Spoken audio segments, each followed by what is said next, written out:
Halo para pendaki, kami akan memberitahu bagaimana cara memakai dan menggunakan carrier yang baik dan benar. Hal pertama, longgarkan tali pengencang carrier. Hal ini berguna supaya kita nyaman dan mudah memasukkan tangan kita saat menggunakannya. Selanjutnya, bentuk kuda-kuda untuk menopang carrier. Angkat carrier dan tahan pada tumpuan lutut. Setelah itu, masukkan tangan satu persatu. Lalu, atur tali pada carrier dan sesuaikan dengan tubuh kita agar nyaman saat dikenakan. Yang terakhir, kencangkan strap satu persatu pada carrier. Carrier siap digunakan. Hal yang tidak disarankan saat menggunakan carrier. Pertama, menggunakan carrier dengan cara dipanggul. Kedua, dilempar ke belakang. Hal ini bisa menyebabkan adanya kerusakan logistik di dalam carrier karena terbanting.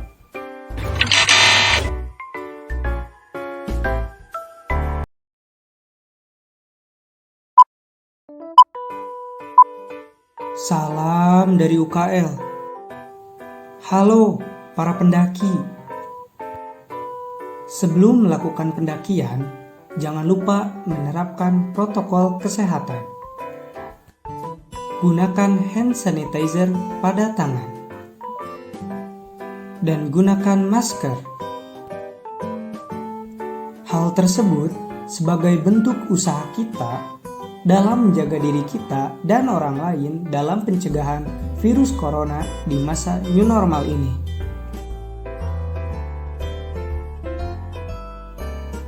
Setelah dirasa cukup, mulailah pendakian dengan tetap waspada.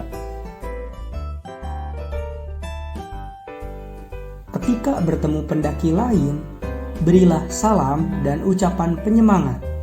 Jangan lupa untuk memberi jalan dan mendahulukan pendaki yang akan naik.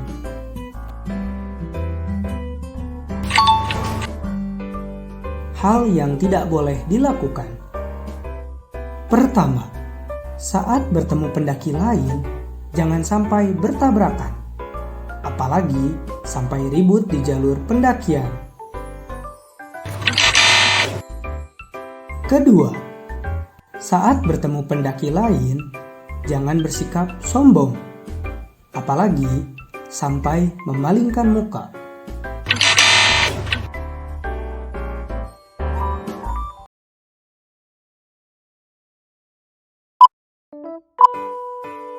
Salam dari UKL. Halo para pendaki. Jangan lupa menggunakan masker dan menggunakan hand sanitizer agar pendakian kita aman di masa pandemi ini. Ketika kita berada di gunung dan ingin buang air besar, apa sih yang harus kita lakukan? Hal ke-1, siapkan alat-alat yang diperlukan. Kayu, air. Air bisa digunakan apabila persediaan air kita banyak. Tisu, hand sanitizer. Hal kedua, cari tempat aman dan nyaman. Pergi dari tempat kalian menyimpan barang-barang atau camp kalian. Tapi jangan di jalur pendakian ya.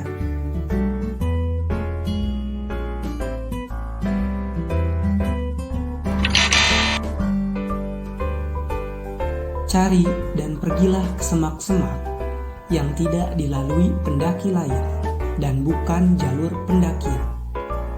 Lalu, ketika tempat dirasa aman dan nyaman, mulai membuat lubang. Buatlah lubang yang cukup dalam untuk kalian buang air besar. Setelah itu, beraktivitaslah dengan nyaman sampai selesai.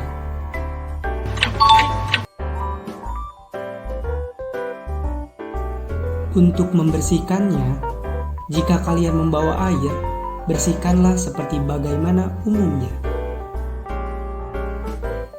Jika memakai tisu, semprotkan hand sanitizer pada tisu tersebut, lalu bersihkanlah sampai dirasa bersih. Setelah itu, buang tisunya di lubang tadi dan timbun kembali. Tisu dapat terurai 2-3 minggu dengan jenis tisu kering. Jadi, gunakan tisu kering, bukan tisu basah ya. Setelah beraktivitas, jangan lupa gunakan kembali hand sanitizer pada tangan.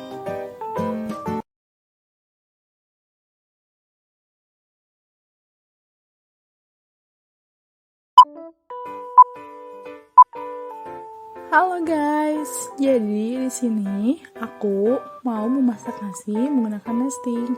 Biasanya satu nesting itu untuk makan 4 orang. Yuk, disimak. Hal pertama, siapkan bahan dan peralatannya. Ada nesting, kompor, beras, air, dan sendok. Lalu, tuangkan beras 1/4 nesting. Isi dengan air setinggi 2 garis jari. Ini opsional ya, bisa ditambahkan sesendok minyak dan penyedap rasa agar nasinya lebih enak dan tidak lengket di nesting. Tutup nesting dengan nesting yang ukurannya lebih besar atau alat yang bisa menutupnya. Masak dengan api yang besar, lalu cek kembali kematangan beras. Setelah mendekati matang, kecilkan api dan tutup kembali nestingnya.